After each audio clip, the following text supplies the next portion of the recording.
everybody, and welcome to another episode of Sunday Sit Down, the show where anything goes and nothing is left behind. I am Steve, your friendly neighborhood lawn gnome, and I am so glad that you are all back again to have a really good conversation, and more importantly, get introduced to another amazing YouTuber here in the community. I just want to take the time to say thank you to everyone who really uplifted my spirits and really made me feel happy to know that this was something that you were all interested in watching, hearing about what we have to say. And let me say that we are not going to be stopping there. We actually have a very important topic to discuss today because I think it's something that affects everybody here as YouTubers.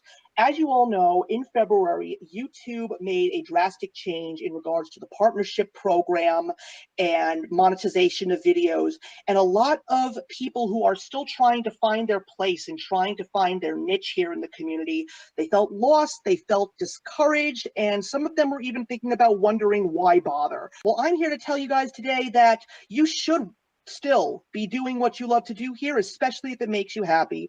And we're really going to have a good conversation and go a little bit further in depth in regards to what I mean by that.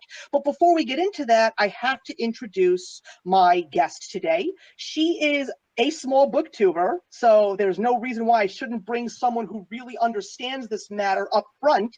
She is someone who has come into the community very recently, and she is still doing a couple of things to try and make sure that her videos are practically near perfect. She also is on Goodreads if you want to follow her there and discuss books. And she is Brittney from Be a Bookworm. Brittney, good morning to you because it is still morning by you. It is a pleasure to have you on the show today. Well, thanks for inviting me here. Yes, and you're someone that I found very recently, and I really was driven because of the way that you presented yourself. You're very natural in your videos, and you definitely bring your passion when it comes to talking about the things that you absolutely love here. And I know that when we've had conversations when we were off the air just as friends, you definitely have a lot of plans for your channel in the future. Yes, I do. Well, I'm glad, and maybe we can even talk about a little bit of those as things move on in the show. But of course, you know, I'm going to be asking you some questions, and also everybody, her Goodreads, her channel, as well as her Twitter feed will all be in the box below. So you'll be able to check her out and see what her videos are all about. So please drop by, give her a little bit of love. So let's start with some of the questions that I've got for you today. We're going to start pretty much where I like to start with everybody that I bring on my show, and that is the beginning. Tell me about you being a YouTuber. What was it that made you want to create your channel?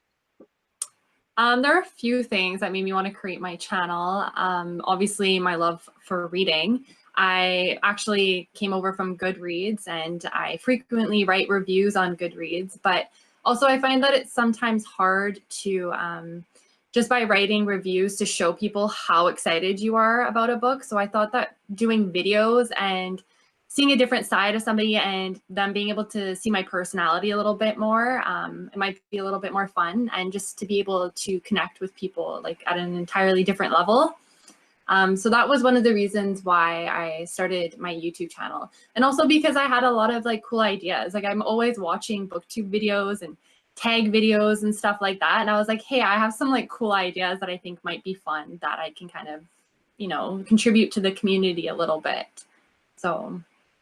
Yeah, absolutely. I mean, it was very similar to when I started my channel. It's still hard to believe that it's been going on 8 years now, but it was just, you know, when I saw that there were people that were just talking passionately about things that I have always been passionate about, and talking to my own peers. And I also did mention this in the pilot episode when I was talking to Rachel over at Rachel's Reviews, that I was already making reviews of movies and music on Amazon.com under my account name. So it was something that I thought would be an even more interesting avenue to go into. So the other thing that I wanted to ask you based on the answers that you gave was, by the time that you decided that you wanted to make your channel and start making videos, the community was already massive. I mean, when I first started, it was growing, but it wasn't the massive community that it is today. Yeah. How did you feel when you were trying to make your channel, knowing that it was a big community?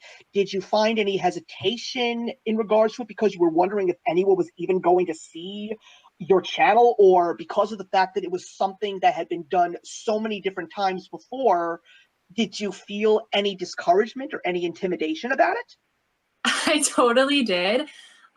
There is one quote that I talked about in one of my videos, and that's because when I first started my YouTube channel, I realized that, you know, I'm just like any other person. Like, what do I have to offer to people who want to watch videos about books? And there are so many people who put out so much content, so much quality content, and I realized like I don't have the greatest setup, but it comes down to personality. And when I started my YouTube channel, like, to be completely honest, I had no idea what the fuck I was doing when it came to like editing and just like, you know, like people were doing kind of scripts and stuff. But then I was just like, you know, I'm just going to try to do this as raw and like unfiltered. And if I don't do the greatest like editing, whatever, it's mainly just to share with people the books that I'm reading, what I think about them. And one of the quotes that I had mentioned, like I was talking about earlier, was by Walt Whitman, and that was, "To begin, begin."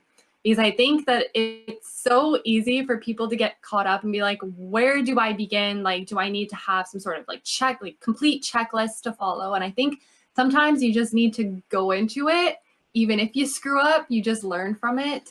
And I feel like my videos have gotten a lot better since the very first video I posted, which was horrible. But when I look at that video too, it's kind of like a reminder, like, you know, you've still come a long way to when you first started.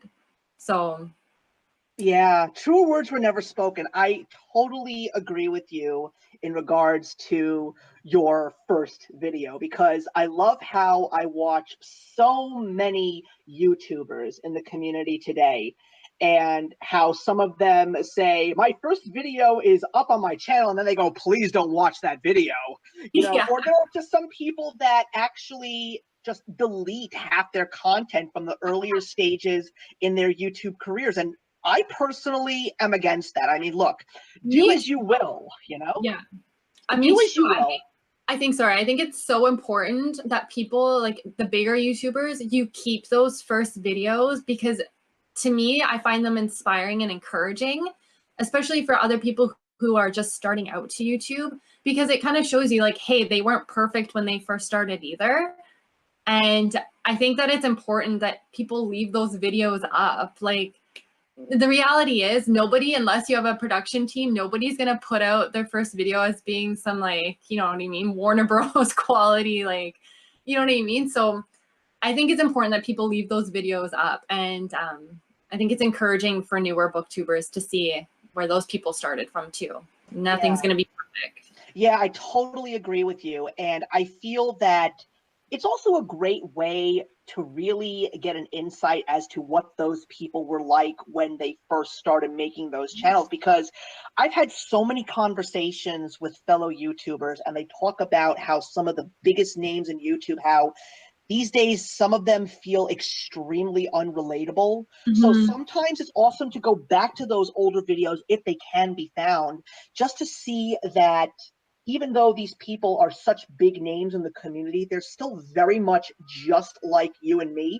I don't know if that's the way they are in the present day, but Yeah. at some point in time, maybe they were just like you and me. And I also like to watch some of my first couple of videos. Like, I like to make mine by the season, Yeah. sort of feeling like a television show. Apparently, everything that I do on my channel is like a television show. Yes. From this to documentaries, it's all a freaking television show.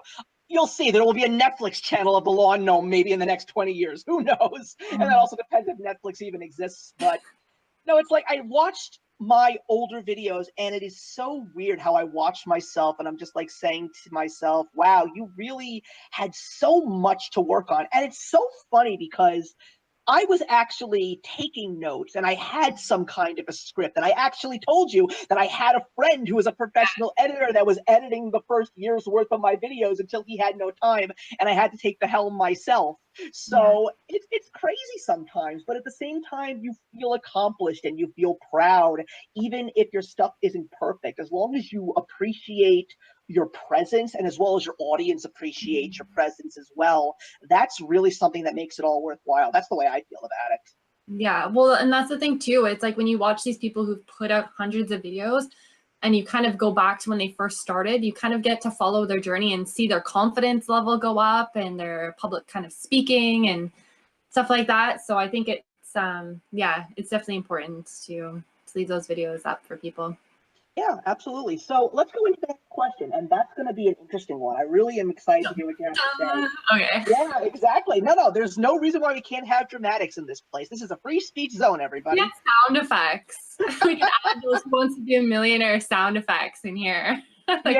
Yeah, but we don't want to get caught for copyright infringement either. We got to be a little bit careful here. So my next question is, so you've made your first video and you put it up on your channel. How did it make you feel after you first posted it? And even more importantly, what were your feelings towards some of the comments and feedback that you received? You know, tell me a little bit about what kind of feedback you received. Was it positive or negative? And how did it make you feel overall after you officially accomplished this first major step into creating a YouTube channel? Okay, to be completely honest, when I first posted my video and I watched it, I cringed because I just looked like, I don't know, it was just a little bit awkward, but it was also genuine. It was just me being myself, being goofy. I didn't really have a script or anything I was following. I was just like, hey guys, I'm new here and I'm going to be putting up videos. But my feedback was, it was pretty good. Like I didn't have anything, any negative comments or anything to begin with. And in fact, I had a lot of people leave encouraging comments and like my video and stuff. So, I mean, that definitely encouraged me to put out another video. But yeah, my first video wasn't the greatest, but I don't think anybody's first video is ever that great anyways. But Oh, it's not. It's definitely not. I think because of my first video, I actually recorded it on my computer with my webcam. Now I'm just using my iPhone, even though I have an actual like Canon camera, but the iPhone still does the trick, and I'm not putting out a whole ton of videos weekly, so I find like that the iPhone just works fine.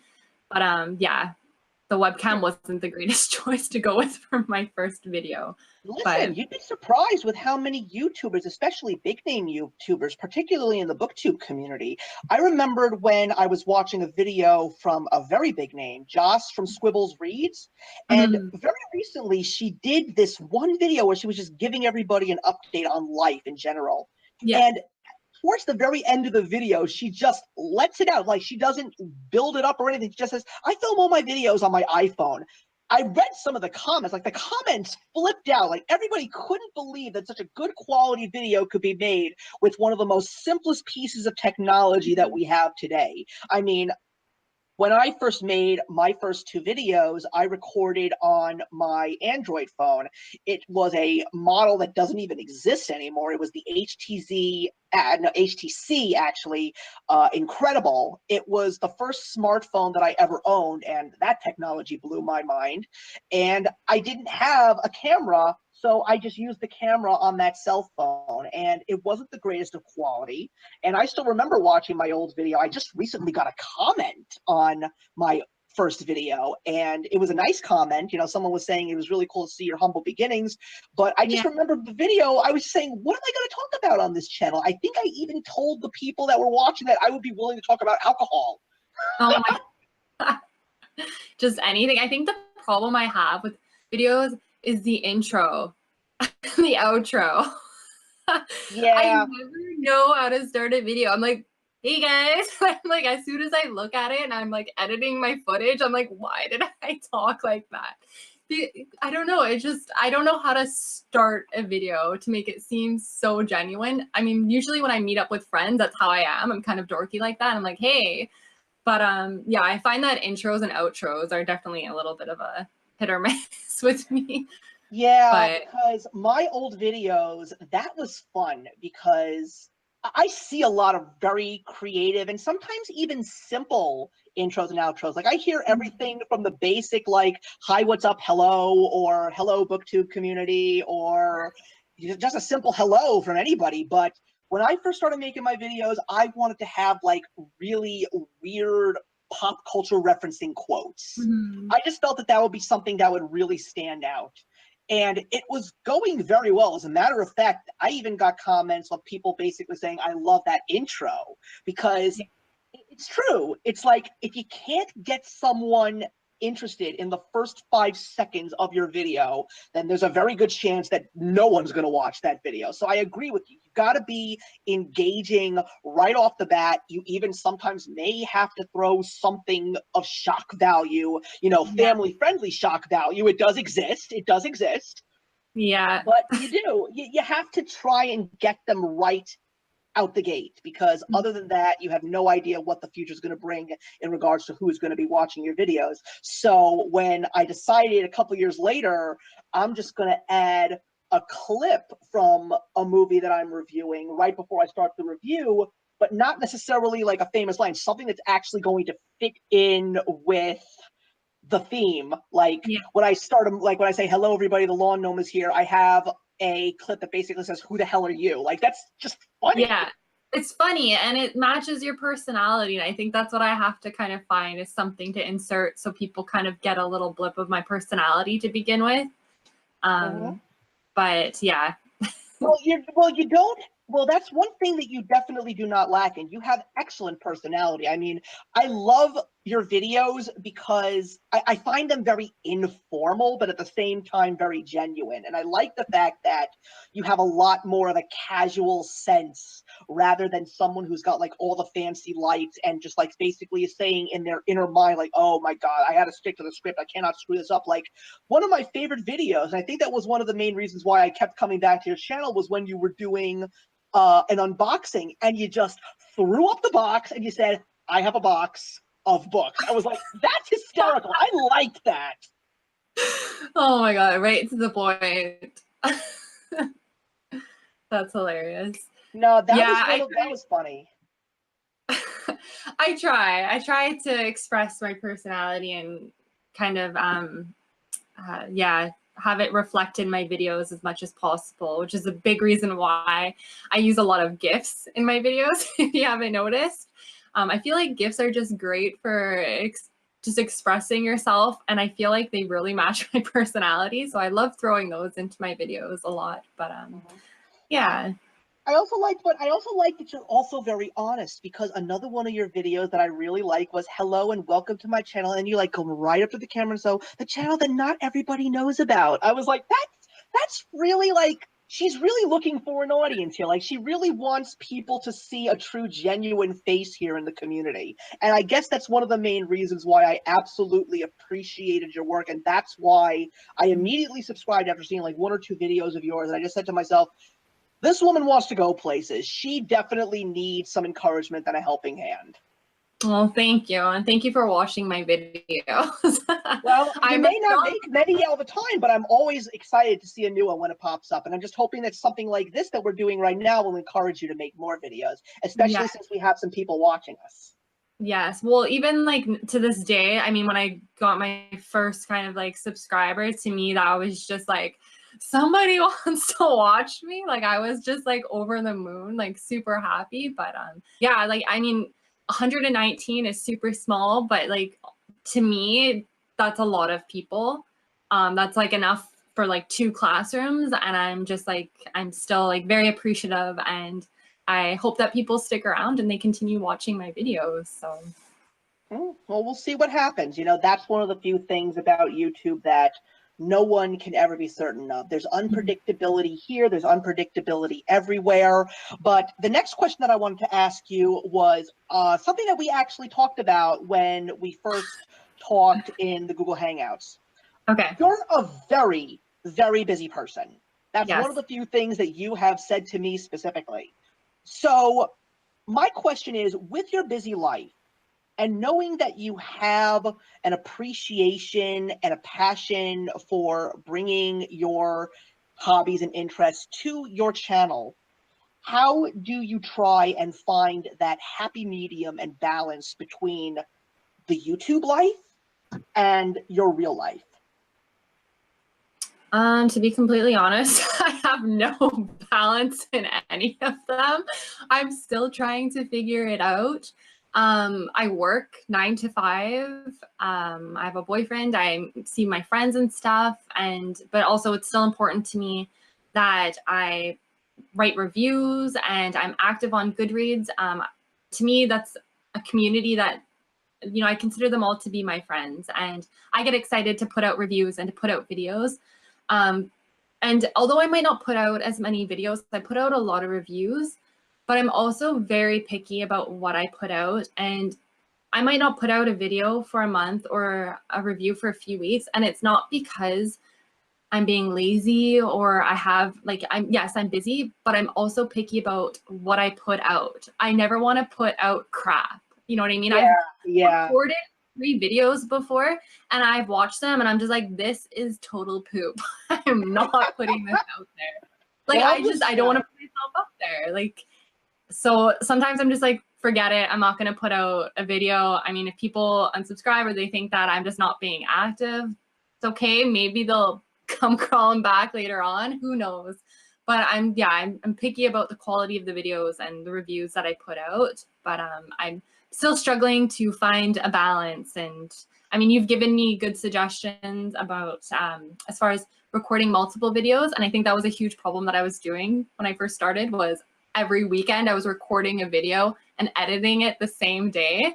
And it's really hard to keep up with that because life is unpredictable. I mean, wedding pops up, you get sick or something, and then all of a sudden you're behind 2 weeks, right? So yeah, and it's so funny because 2 people in the section just literally started asking about, how do you find that balance? What is this thing you keep speaking of? It's not true. Well, you know something? There's a line in one of my all-time favorite films, The Matrix, and it was the Merovingian who said it in The Matrix Reloaded, and it was, how do we have the time if we do not make the time? Mm-hmm. So it really is about who you are and what you really want to be, especially in YouTube. Yes, you're absolutely right. Life is unpredictable. But for some strange reason, I am somewhat blessed to be in a family of massive schedulers. So it's like I will get messages from people like maybe 2 or 3, sometimes even a month in advance saying, hey, we're having this get together, we're having this party, this is happening, that's happening. So I am so happy that I have become so OCD over a calendar and a daily planner. So I am literally getting to the point where I am writing down what I am having for breakfast, lunch, and dinner at this point in time. So I'm really officially over the top in regards to how I'm scheduling life now. But one of the few things that I have noticed, yeah, believe me, it's also what happens when you become an old man and you get married and you don't really have much of a social life anymore because everybody else is getting old and getting married and has a social life. So, so it's basically, you know, you just have to look at, look at your week. Heck, look 2 weeks down the line. You want to plan your whole month ahead? Plan your whole month ahead. And that's the way that I look at it. It's like, I know that there are certain videos that have to come out every single month. So on a day like on a weekend, I find myself doing a lot more recording on weekends. Also, sometimes when I telecommute on a Friday, I will actually film stuff on Friday mornings before I go on the clock at work, because my wife is a teacher. She gets up at 5 something in the morning, so I'm already up and I'm basically conscious. So basically around 6:20 or 6:30 in the morning, I'm already getting breakfast. So I basically have a little bit of a block of time. Yeah, could I sit on the couch and watch the news? Sure, I can do that. Could I just go onto the computer and play some video games? Sure, I could do that too. But I always say to myself, I love my YouTube channel. I love my subscribers. I want to do stuff for them and I want to make my videos. So I'll grab my camera the minute my wife heads off to school, and before I go on the clock, which means I got about anywhere from 35 minutes to an hour, I'll record 3 or 4 videos if I am able to. Yeah. And that's basically what it is. It's always about finding these little pockets of time. And it's also when you have that daily planner, when you basically look at your week, for an example, let's say, so you know already where all of the important life events that you have are taking place. Yeah. So now you go in between those points and say, okay, where can I squeeze in some recording time? Where can I squeeze in some editing time? Where can I squeeze in some reading time? That's the way that I have learned it. Once you put your life schedule in check, then you can start working on your passion projects. Yes, it really does come down to planning. But sometimes it's just so mentally drained. You just want to watch some Netflix, but maybe I can use that maybe as a little incentive, you know. You can watch a little bit of Netflix if you edit some of your video or something, but well, yeah, but you see, that's also one of the advantages of having a desk job. I know that you work in retail at this point in time, correct? no, I work at a law firm. Oh, I thought you said you worked at Best Buy for some reason. I don't know why I heard that. I used to when I was like 18 to like 20. I used to be a Starbucks manager while I was going to school. Then please, I officially have to apologize. I could have sworn that's what you said to me when we first spoke. No. No. Wow, she officially hates me, everybody. I officially did something horrible. No, all is forgiven. It's okay. And no, it's like, because that's what the thing is. When you have when you have a desk job, and you have a planner out there in front of you, like you're not, I mean, like, yes, there are going to be days when you are working nonstop, but then there are going to be days like if you got to the office early or if you're just back at your desk and you still have 5 minutes from your lunch break.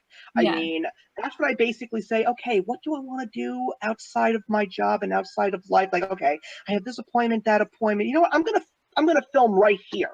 So it's like I have time during work to even just have it because it's like it's a planner. They know that you're basically planning your work schedule out, so there's no reason why you can't put your personal schedule in there too. Those are just those little things. It's like you'd expect them to be so time consuming, but they're not. Yeah. I'm still super envious though of like people like Emma Books, like school full-time YouTube channel, and she's doing all these extracurricular things or recreational things, and it's like it's amazing to see and inspiring to see people who are able to juggle their social life and their, you know, their education and everything all together. But yeah, I'm just gonna basically go on the assumption that she sold a larger portion of her soul to the devil in her sleep. Yes, I agree. Because that's what I always say about my channel. I always say I sold a portion to the devil. I think that she may have sold a larger portion. Probably. Okay. Yeah. Well, anyway, we're about to reach the halfway point. It's just coming up on 1:28 in the afternoon, Eastern Standard Time. So I'm hoping that everybody is having a fantastic time listening and learning, because that's really what this is all about. And I'm glad to see a large couple of people here in the crowd. I mean, I'm seeing my friend Lauren from Random Freckles 1831, my friend Krista over at the Bookish Porcupine. Neurocraft, I see you in my live shows, but you never comment on my videos. What's up with that? I think you need to change that, my friend. Because, yeah, what's up with that? Yeah, you definitely seem to be someone that appreciates my work here, and I hope that you get a chance to check Brittney's work out because she is fantastic. I am glad that you're here either way. It's always a pleasure. And then there's just a couple of people that are just being wallflowers, but we're not going to call them out for that. They're allowed to just sit and listen if they want to. So anyway, let's get on to the next question, and that is going to be, what are some of your favorite things about being a YouTuber, and what are some of the driving forces that allow you to just be satisfied and continue on with your channel? Let's see. Am I allowed to, like, Who Wants to Be a Millionaire, like, call in a lifeline or something? Well, I don't know who else you could possibly call. I mean, no one else is making your content for you. This is true. All right. I don't know. Like, some of my driving forces. And like, what are your favorite things? Like, what do you like about it? At the end of the day, I just like to make people laugh.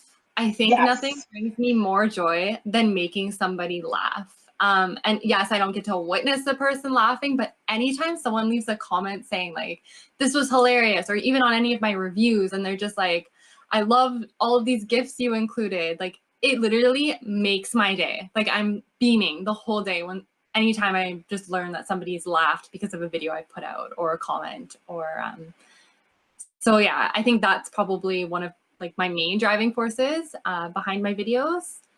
And also just bringing something, you know, kind of different. I don't know if you watched my Clueless book tag. I thought I was like super clever. I was like Googling, I was like, oh my God, did anybody do this book tag? And I was just so excited when I was like, nobody's done it. I get to do it. And I spent like 2 weeks doing a bunch of research and stuff. And I mean, there was only about like 6 questions, but I kind of wanted to keep it as short as I possibly could. So that would be a little bit more of incentive for people to do it. Some book tags have like 50 questions. So I was like, you know, I'll keep it down to like 6 questions. But I think putting out kind of original content and people appreciating that is another driving force behind my videos and how much, like why I like putting them out. Let's see. And what was the first, like, because I'm like rambling now. What was the first part of your question? Well, the first part of the question was, what are some of your favorite things about being a YouTuber? You pretty much answered them to a certain degree. Yeah, I mean, the fact that you basically, yeah, absolutely. Like, it's just like, I don't know, like it's like having like a cyber pen pal. Like you just like, you're always like, you just have conversations with people. You're just like, I get so many people who are like fangirling over a certain character or something messaging me. And like, it's just, to me, that's just one of the reasons why I continue to make videos, because there are people like that all over around the world. And it's so cool to be able to connect with these people. Yeah, So. I mean, I'll tell you, I didn't even know when I first started making my channel that this was even going to become a place where you would actually interact with people and actually build friendships. I mean, I really thought Everybody's my friend. Maybe they don't consider me a friend, but I'm like, you're my friend.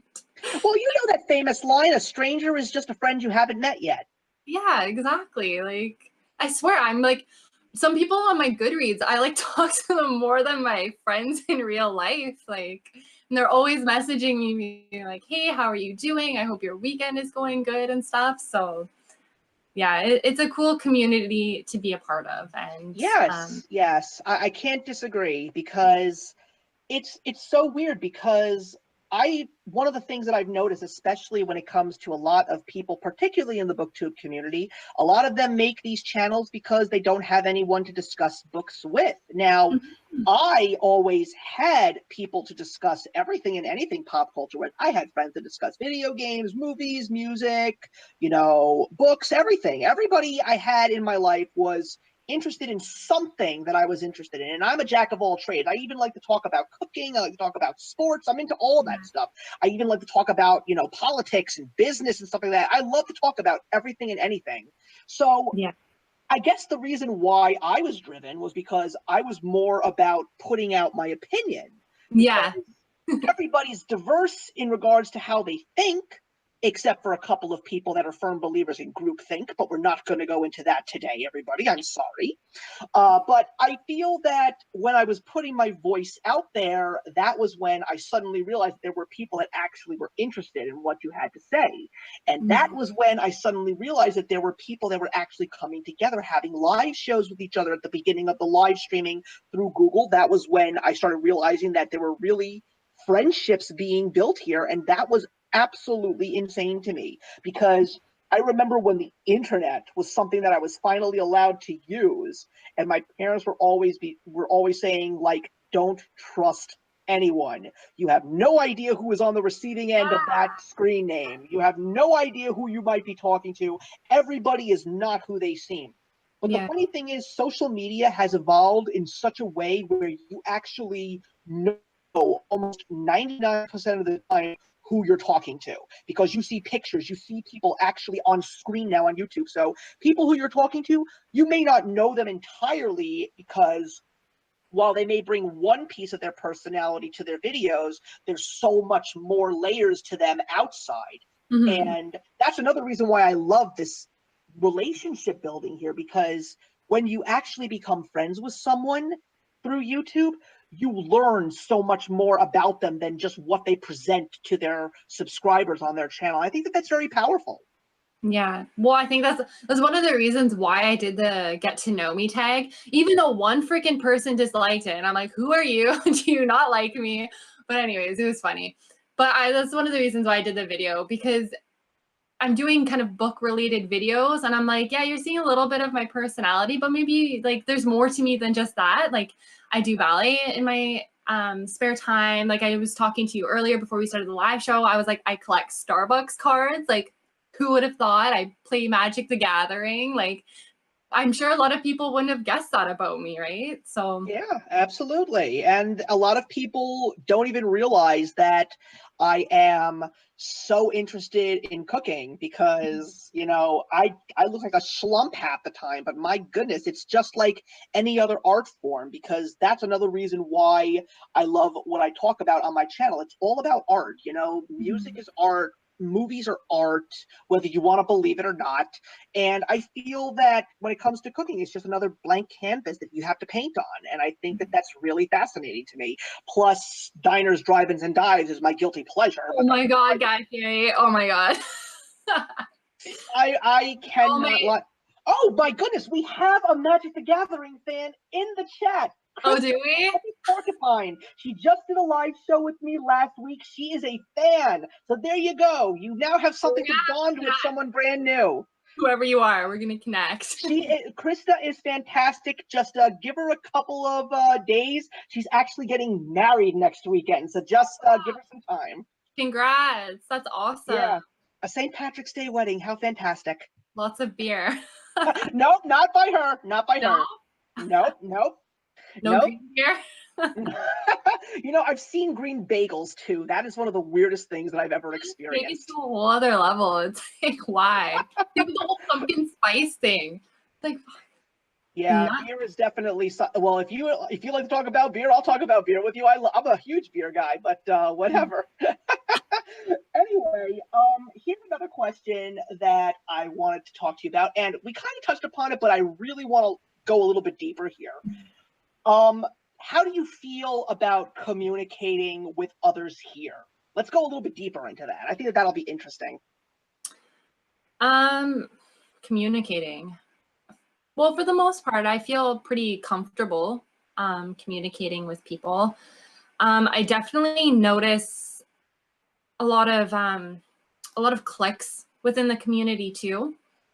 One person who I really love to communicate is with, maybe some other people who are watch booktube videos, is Julie over at Pages and Pens. I think she is just amazing to communicate with as well. Also yourself, I've always felt like I could always just reach out to you. Let's see. I don't know, like I feel fine communicating with people. I don't feel uncomfortable or anything, but you're typing and you're answering questions. Yeah, I got people saying hello, and I want to make sure that everybody knows that I am aware that they're here.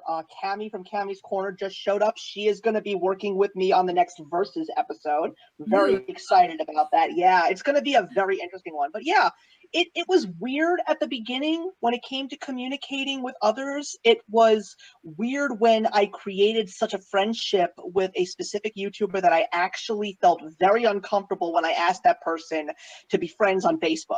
You know, it was like, this was to me still somewhat of a complete stranger, but we had been talking and commenting on each other's videos for a good 6 to 8 months. And I just said to myself, you know something, this is not just someone who's commenting on my videos. This is someone that is trying to be a friend. And I am not somebody who has hundreds of friends on Facebook. As a matter of fact, I may be outgoing here, but I am a very quiet person in real life. Oh, really? Yeah, I am someone. Well, it goes back to when I was a baby. It was like my mother would. I can't even believe I'm having this story being told. When my mother told me when I was very close to being like not even 1 year old. She basically said to me that when I was put in my playpen, I would not make a peep for 3 hours or so. She would have to walk into the room to make sure that I was still breathing because I was just so engaged with my own little world. And that's basically what it is. It's like, you put me in my own little space, in my own little world. You will not hear a peep out of me unless I go to grab something to eat or if I go use the facilities.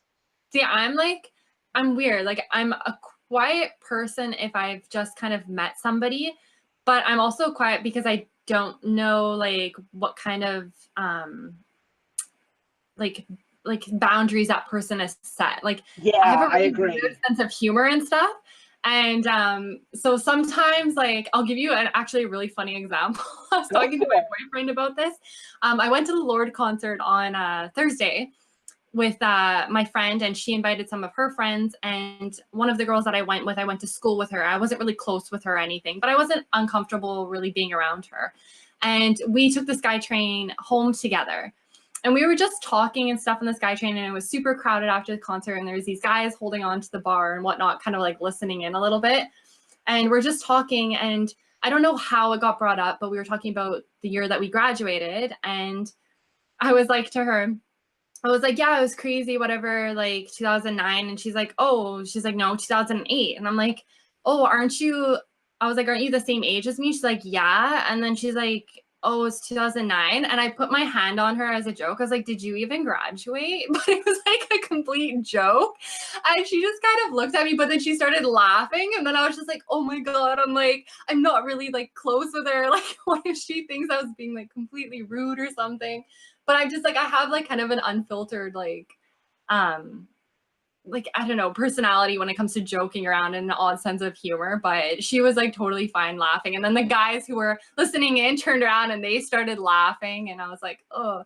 But when I told my boyfriend after that, he's like, you should apologize to her. That was super mean. I was like, wasn't trying to be mean at all. I was just joking. But Well, laughter is the best medicine. And if you're the type of person that makes people laugh on a constant basis, then you're going to have friends that are going to live for an additional 50 years than they plan. So congratulations to you on that. That's very important and very good quality to have. I mean, you're making me laugh because that's fantastic and I love it. It's really great to see this personality. Yeah, I think the best thing, like anytime, honestly, that I'm ever having a bad day, I always go to YouTube and I type in Laugh Factory and I just watch stand-up comedy. Anytime I'm having a bad day, it just like, even if you're still kind of a little bit mad after, like you can't help but to smile. So Yeah. I think laughing is just the best. I absolutely love that attitude. I mean, I always try to be a positive person everywhere. And I think one of the funniest things is my boss and even some of my team members, they see me coming into work and they see me really positive about getting projects done. And they're like looking at each other and say, we still haven't broke him yet. I've been working there for 3 years and they still haven't broke me yet. They're expecting me to want to have suicidal tendencies at this point. I have no idea what they're trying to accomplish here, but I still love doing what I'm doing. I still think it's funny. I mean, when it comes to stand-up comedians, I mean, this is completely off the record. This is completely off topic here. I had no intentions. Like, do you watch just up-and-coming comedians or current comedians? Or do you actually go to some of the classic comedians like Jerry Lewis or Milton Berle or Freddie Roman or something like that? Or is it all just like up-and-comers or something recent? I don't know. Like, it's some up-and-comers. It's just whatever is kind of videos out on Laugh Factory. I like Chris D'Elia, I think his name is pronounced. I think he's really funny. I did like Louis C.K. until that little scandal thing happened. I still think he's still funny, but yeah, and there's like, I can't remember the names of some of them, but there's a lot of up and coming comedians that have been featured on Laugh Factory that are definitely underrated still. So I recommend. If you haven't watched any or heard anything from a legendary comedian named Jackie Mason, I would highly recommend Jackie Mason. He is one of my all-time favorites. I've even listened to even though he's not one of the most respected names right now, I still love Bill Cosby's old comedic routines from the 60s. His jokes were just absolutely funny for the time. That's what I love so much about those old comedians like Richard Pryor and George Carlin and Lenny Bruce. They really pushed the bar for what comedy is today. It's crazy. But we don't want to go too off topic. So the next question that I want to ask is a very important one that I think a lot of the people who are watching now really came to hear. And that Oh, is the new rules that took effect. You're still relatively new. You're still someone who came very much late in the game as opposed to people like myself or even people like PewDiePie or Poland Bananas Books. I'm just throwing out various communities here. mhm. So how do you feel about these changes that have really, to a certain degree, affected the smaller community members here? And do you personally feel discouraged to continue, or do you think others feel discouraged? And if that is something that's in your mind, how would you want to tell people to not worry about that and just keep doing what you're doing? Yeah, when that first happened, it was a little bit discouraging because I mean, I'm at, I think about 3,000 views now. And I'm like, I know that I think the standard was for 10,000. But I mean, at the same time, I was like, well, you can't miss something you didn't have. But then I was like, wow, this affected so many freaking people. And I felt horrible because I realized like how much effort it is to like how long it takes to edit a video. And that person is doing it in their own free time. And I mean, they're doing it for themselves and for the community, but I think that they deserve to receive some sort of benefit from that. I mean, YouTube, they make a ton of money. There was just no Yeah. reason to implement these new rules whatsoever. And then you have these idiots. I won't say his name. We'll just call him like he who must not be named because I think everybody I knows. think that's insulting to the real he who must not be named. I don't want to say his name. I don't want to give him any more publicity than he's Yeah. already had.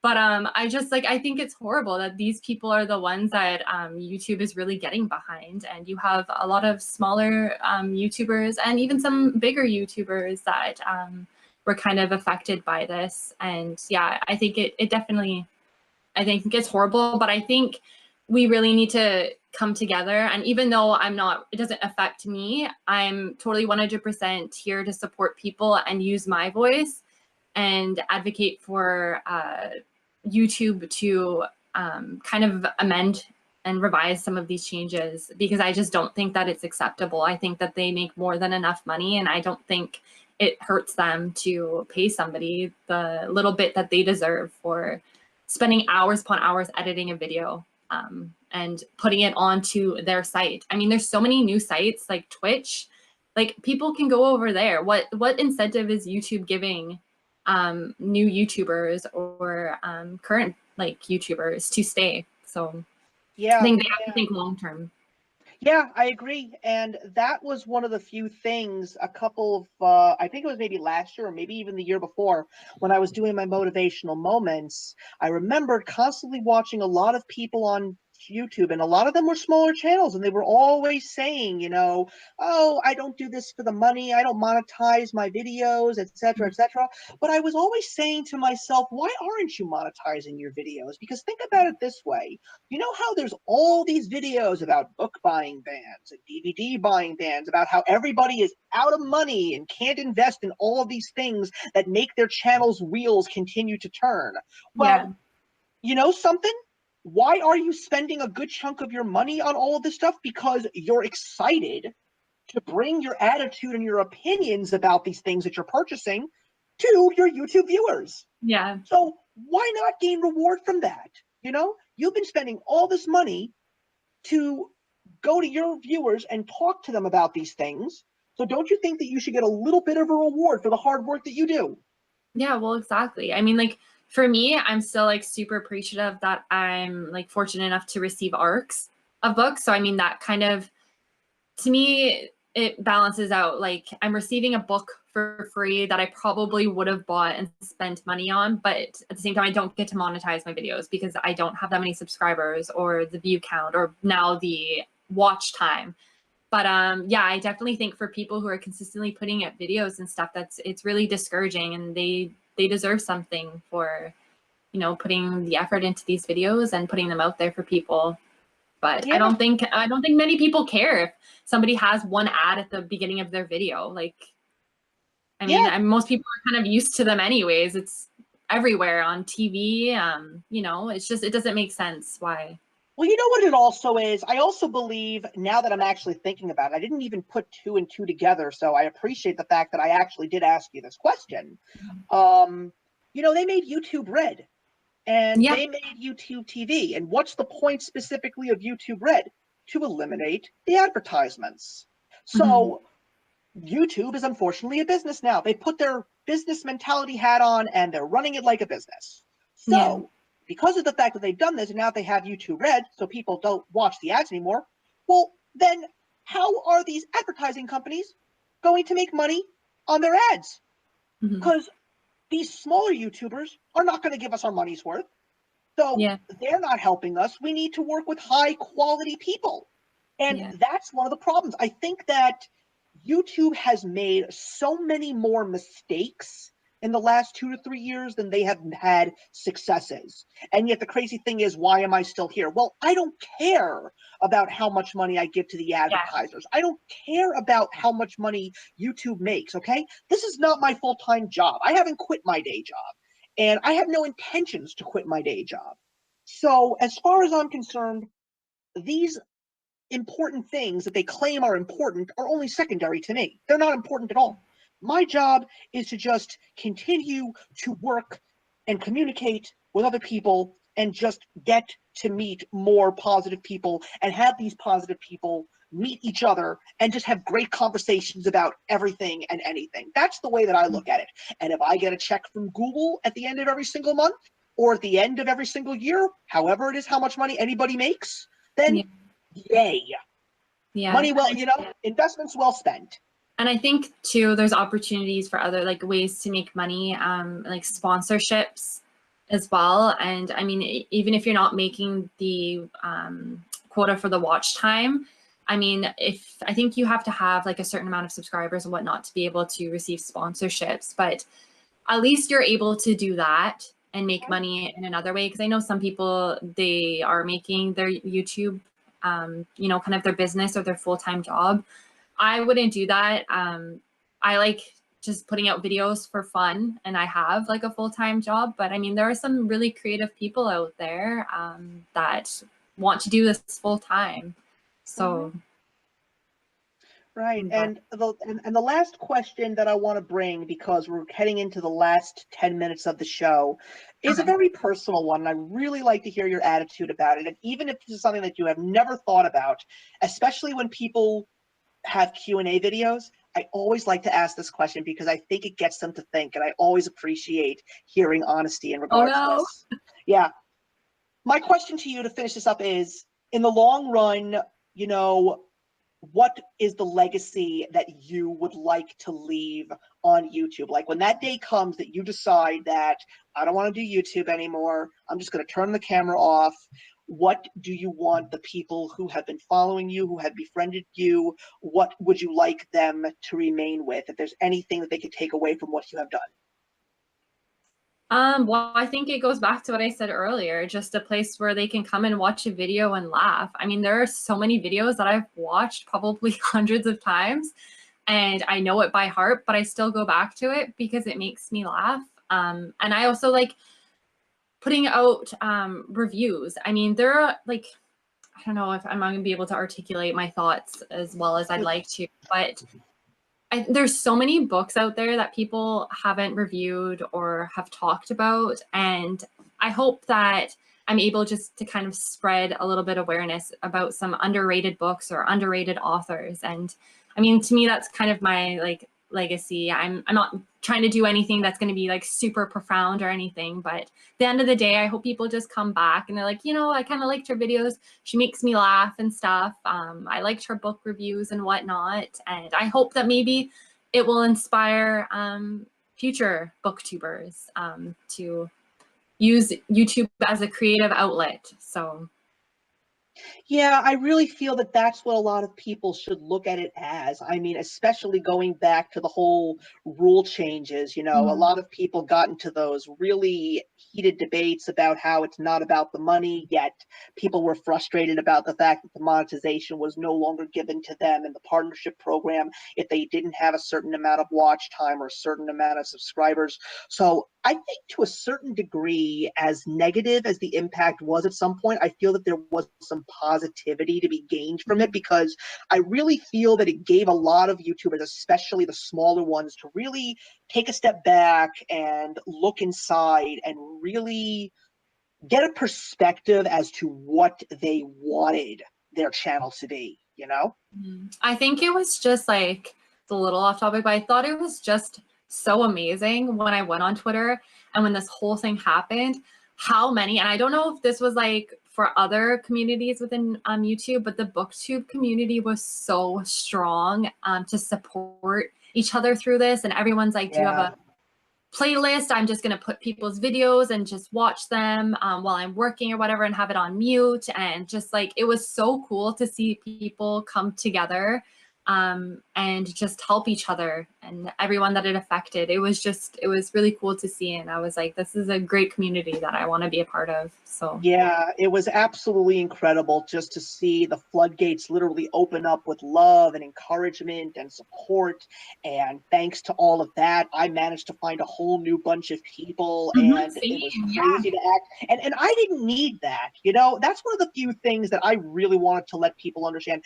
I had all of the necessary requirements, and I didn't care if nobody subscribed to my channel at the end of the day after Yeah. all that. My intentions were to make sure that they knew who I was, because I was someone out there who wanted to help people. Mm. It was not about me. It was about them. That's Yeah. why I was saying, check out my channel for ideas. If you want to pick my brain, pick my brain. Like, I don't care if you don't subscribe to my channel. I want you to succeed. I want you to use my work for your benefit.